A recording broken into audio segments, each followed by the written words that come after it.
You've not yet met Dave, but he seems like a normal enough person. There is something you need to know about Dave, though.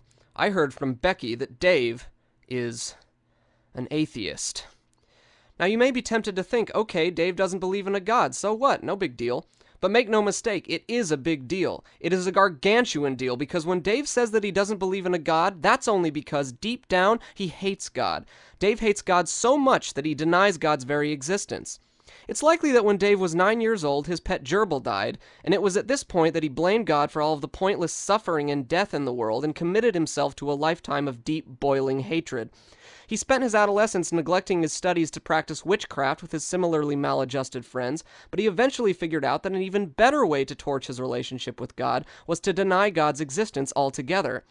Because Dave knows that if there's no God, there's no moral authority, and if there's no moral authority, there's no right or wrong, and if there's no right or wrong, then he can do anything he wants. Lie, cheat, steal, shout profanities at children. No God means no rules.